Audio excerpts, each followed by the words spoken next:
Praise the lord. హల్లెలూయా. దేవుని నామమునకు మహిమ కలుగును గాక. మన ప్రభువైన యేసుక్రీస్తు నామములో మీ అందరికీ నా హృదయపూర్వక వందనాలు తెలియజేస్తూ ఉన్నాను. దేవుని సన్నిధిలో బలపడుతూ ఉన్నారా? ఆయన నామమును స్తుతిస్తూ కనపరుస్తూ ఉన్నారా? అనుదినము ఆయన స్తుతించడం వలన దేవుడు మన పక్షంగా ఉండి మనతో యుద్ధములు చేసి అనేక విషయములలో విజయం అనుగ్రహించగల దేవుడు మన దేవుడు. దేవునికి స్తోత్రం కలుగును గాక. ఈరోజు మరి ఒక వాగ్దానంతో మీ ముందుకు రావడానికి ప్రభు చూపిన కృపను బట్టి నేను ఎంతగానో ప్రభును స్తుతిస్తూ ఉన్నాను. ద్వితీయోపదేశ కాండము 28వ అధ్యాయము 12వ వచనం చదువుకున్నాం. పరిశుద్ధ గ్రంథంలో నుండి ద్వితీయోపదేశ కాండము 28వ అధ్యాయము 12వ వచనం చదువుకున్నాం. యెహోవా నీ దేశం మీద వర్షము దాని కాలమందు కురిపించుటకును నీవు చేయు కార్యమంతటిని ఆశీర్వదించుటకును ఆకాశమును తన మంచి ధననిధిని తెరచును. నీవు అనేక జనములకు అప్పించదువు కానీ అప్పు చేయవు. దేవునికి స్తోత్రం కలుగును గాక. దేవుని నామమునకు మహిమ కలుగును గాక. యెహోవా నీ దేశం మీద వర్షము దాని కాలమందు కురిపించుటకును. అవును, భూమి మీద వర్షము కురిపింపజేసేది మన దేవుడు. దేవునికి స్తోత్రం కలుగును గాక. మేము ఈ కాలంలో నేను వర్షం కురిపిస్తాను, మీ పంటలు పండునని లేఖనాలు సెలవిస్తూ ఉన్నాయి.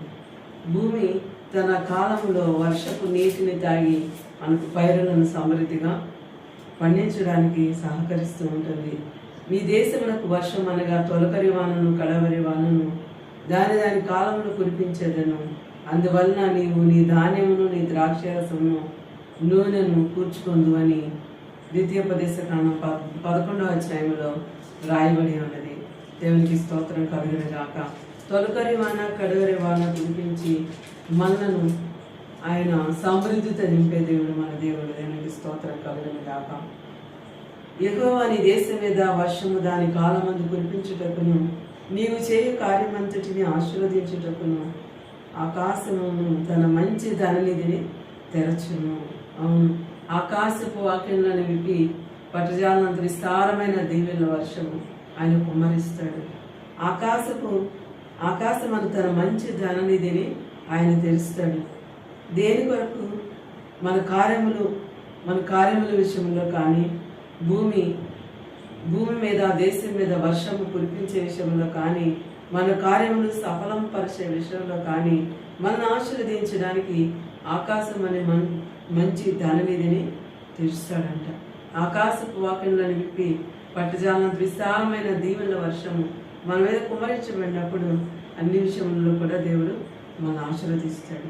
నీవు అనేక జనంలో కప్పించదువు కానీ అప్పు చేయవని రాయబడి ఉన్నది. అవును, ఆయన మన సమృద్ధి కలుగజేసినప్పుడు, ప్రతి కార్యంలో విజయం అనుగ్రహించినప్పుడు, ఆశీర్వదించినప్పుడు, మన దేశం మీద వర్షం సమృద్ధిగా కురిపించినప్పుడు అన్ని విషయములలో దేవుడు మనల్ని అభివృద్ధి పరుస్తాడు. కనుక అనేక జనంలోకి అప్పిస్తాము కానీ అప్పు చేసేవారముగా మనం ఎంత మాత్రమూ ఉండమని వాక్యం సెలవిస్తూ ఉంది. ద్వితీయోపదేశ కాండం 15వ అధ్యాయం 6వ వచనంలో నీవు అనేక జనంలోకి అప్పించదువు గాని అప్పు చేయవు, అనేక జనములను ఏలుదువు గాని వారు నిన్ను ఏలరని వ్రాయబడి ఉన్నది. అవును, దేవుడు మనలను తలగానే ఉంచుతాడు కానీ తోకగా ఉంచడు. అప్పు ఇచ్చేవారముగా కానీ ఉంచుతాడు కానీ అప్పు చేసేవారముగా మనలను ఉంచాడు. దేవునికి స్తోత్రం కలుగును గాక. ఇప్పటి వరకు ఆర్థిక సమస్యలతో అనేక రీతులతో ఇబ్బంది పడుతూ ఉన్న ప్రతి ఒక్కరు కూడా ఈ వాక్యములో దేవుడు సూటిగా మనతో మాట్లాడుతూ ఉన్నాడు. ఒకవేళ ఇప్పటి వరకు నువ్వు అప్పులు చేసి ఇబ్బంది పడుతూ ఉన్నావేమో, కానీ దేవుడు మాట్లాడుతూ ఉన్నాడు, నువ్వు అనేక జన్మలకు అప్పు ఇచ్చేదవు కానీ అప్పు చేయవు. ఎందుకంటే ఆకాశమనే మంచి ధననిధిని తెరిచి మనకి విస్తారముగా ఆశీర్వాదములు కుమ్మరించబోతున్నాడు. కనుక ఆకాశపు వాక్యాలను నింపి పట్టజాలంత విస్తారమైన దీవెనలు ఆయన కురిపించడానికి సిద్ధంగా ఉన్నాడు. కనుక మనం అనేక జనములకు అప్పిస్తాము కానీ అప్పు చేయమని దేవుని వాక్యం సెలవిస్తుంది. దేవునికి స్తోత్రం కలుగును గాక. అనేక విషయములలో దేవుడు మనల్ని ఆశీర్వదిస్తాడు. కార్యమంతటిని ఆశీర్వదించడానికి ఆయన శక్తిమంతుడు. దేశం మీద వర్షం కురిపించడానికి ఆయన శక్తిమంతుడు. సృష్టి యావత్తు తన వశములో ఉన్నది కనుక, సృష్టిలో ఉన్న సమస్తం ఆయన మూలముగా కలిగినది కనుక దేవుడు మనల్ని ఆశీర్వదించడానికి ఎల్లప్పుడూ ఇష్టపడుతూ ఉంటాడు. ఎప్పుడైతే మనకి ఇష్టకరమైన బిడ్డలముగా మనం జీవిస్తామో ఎప్పుడైతే ఆయన ఆజ్ఞలను గైకొని మనం జీవిస్తామో, ఆయన అడుగుజాడల్లో నివసిస్తామో, అప్పుడు మనలను మనపక్షంగా ఉండే అన్ని విషయములలో విజయం అనుగ్రహించి ఆశీర్వదిస్తాడు. దేవునికి స్తోత్రం కలుగును గాక. ఇదేమో దేవుడు మనతో మాట్లాడుతున్న వాగ్దానము. నీవు యెహోవా నీ దేశం మీద వర్షము దాని కాలమందు కురిపించుటకును, నీవు చేయ కార్యమంతటిని ఆశీర్వదించుటకును, ఆకాశమంత తన మంచి ధననిధిని తెరచును, నీవు అనేక జనంలోకి అప్పించదవు కానీ అప్పు చేయవు. ఈ వాగ్దానాన్ని ఎత్తిపెట్టి ప్రతి ఒక్కరు ప్రార్థన చేసుకున్నప్పుడు, ఒకవేళ మన కుటుంబాలలో ఆర్థిక సమస్యలు, ఇతరితర సమస్యలు ఉన్నప్పటికీ, ఇబ్బందులతో ఉన్నప్పటికీ వాటన్నిటి నుండి విడిపించి కార్యములన్నింటిలో ఆశీర్వదించడానికి ఆయన సిద్ధంగా ఉన్నాడు కనుక ఈ వాగ్దానాన్ని ఎత్తిపెట్టి ప్రార్థన చేసినప్పుడు అన్ని విషయంలో మనకు విజయం అనుగ్రహిస్తాడని తెలియజేస్తూ దేవుడి కొద్ది మాటలు దీవించిందిగా. మహాపరిశుద్ధుడైన మా తండ్రి మీకు స్తోత్రాలు. మీ కృపకై వందనాలు చెల్లిస్తూ ఉన్నాను. మీ దయలమును భద్రపరుస్తున్నందుకు వందనాలు తండ్రి, మీకు స్తోత్రాలు. మీ కృపకై క్షేమంకై వందనాలు చెల్లిస్తూ ఉన్నాను.